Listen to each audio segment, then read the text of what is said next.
Welcome into Tori's Take presented by Priority Health. I'm Tori Petry. Let's be real, this is a really tough game to break down. The Lions were shut out by the Panthers for the first time since Matthew Stafford's rookie year back in 2009. There aren't really any positives for me to pull from that one. It was brutal all the way around. Sure, this team was pretty injured, but the thing is, if anyone had a reason to complain about injuries in this game, it would be the Panthers. They were missing their all-star running back and had to make a last-second, seriously last-second decision to start their backup quarterback, PJ Walker, who last played in the XFL. Remember how challenging it was for the Lions to adjust after making a last-second decision to start Jeff Driscoll last season in Chicago after Matthew Stafford was injured in Oakland? Hoping to have your starting quarterback all week and making an 11th hour switch is something teams have to deal with from time to time, but it isn't easy. Yet the Panthers handled it with relative ease. Without their best running back, by the way. But back to the Lions' injuries. This offense was missing Kenny Golladay, Danny Amendola, and DeAndre Swift, and Matthew Stafford was dealing with a thumb injury all week. But my thing is, we've seen guys like TJ Hawkinson, Marvin Jones Jr., and Adrian Peterson get it done at different points this year. It's not like he was playing with a ton of inexperienced weapons on offense. These are proven guys.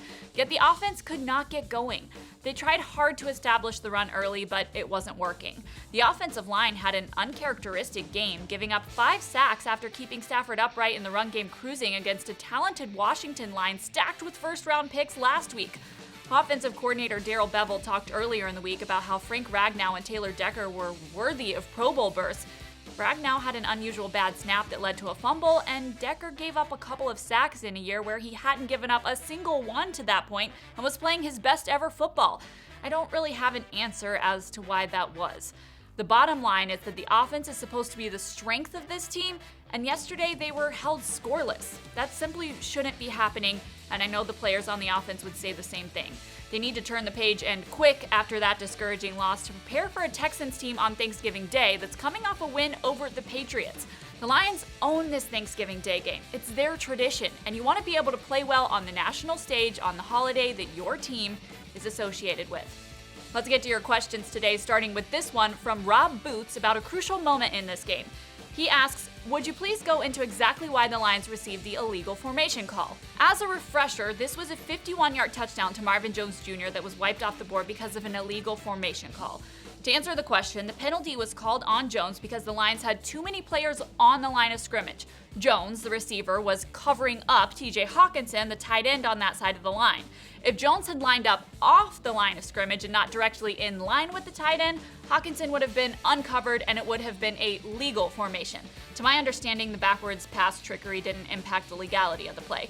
But since Jones was lined up on the line of scrimmage, it was illegal. Who's to blame for that? I really don't know, but it was definitely a big moment in this game. Scott Boudet asks, how will the Lions be able to bounce back on a short week? That's a great question the Lions are going to have to answer themselves with their actions.